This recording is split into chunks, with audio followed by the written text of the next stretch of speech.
Bonsoir et merci de nous retrouver à la première édition du palmarès de l'investissement et du patrimoine d'Interinvest. Palmarès auquel CF News est partenaire média. Agathe, Jean-Baptiste, bonsoir, merci à vous d'être présents et de nous accorder quelques secondes. Jean-Baptiste, la première question sera pour vous. Rappelez-nous l'essentiel sur ce palmarès. Alors c'est un palmarès qui vise à mettre en avant les experts de la gestion de patrimoine.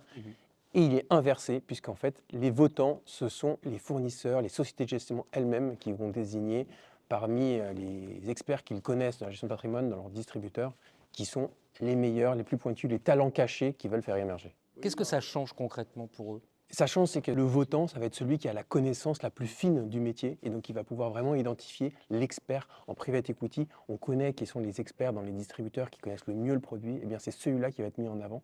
Et aussi celui qui forcément n'est pas toujours mis en avant dans les magazines, les journaux parce qu'il développe son talent pour lui-même. Et bien l'expert va pouvoir à ce moment le pousser en disant lui je le reconnais, c'est vraiment un expert du private equity qui a une valeur ajoutée à démontrer à son client. Et il y a une transversalité géographique aussi, puisque là c'est l'ensemble du territoire. Et ça, c'est bien parce qu'il y a peut-être des talents dans le Nord qu'on ignore ou dans le Sud. On assimile souvent la gestion de patrimoine à Paris et la gestion de patrimoine n'est pas qu'à Paris. Et on a voulu, à travers ce palmarès, justement mettre en avant les talents de nos régions parce qu'il y a des cabinets qui sont très experts, très pointus dans leur région, qui sont experts dans leur territoire.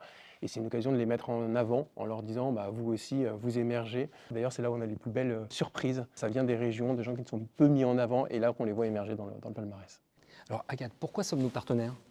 Alors Bogdan, déjà, on remercie le groupe Interinvest de nous avoir suggéré cette très bonne idée d'en être partenaire. C'est vrai que CF News est un média qui existe depuis maintenant 16 ans et depuis 16 ans qui s'évertue à parler des acteurs du private equity, de leurs opérations bien sûr, de leur transformation, de l'élargissement de leurs équipes. Et on l'a bien vu depuis quelques années, le private equity n'est plus seulement intéressant pour les institutionnels qui étaient un petit peu cachés, mais le private equity devient une classe active à part entière qui intéresse le grand public, ou en tous les cas les investisseurs avisés, mais qui sont souvent des clients des CGP, des family office, des banques privées.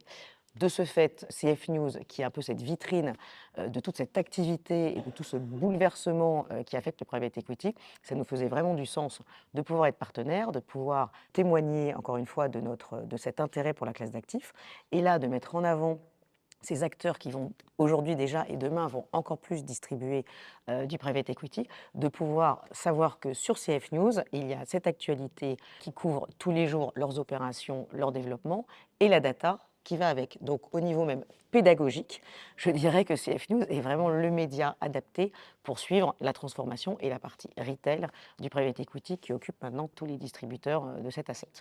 Agathe, Jean-Baptiste, merci beaucoup. Merci Bogdan.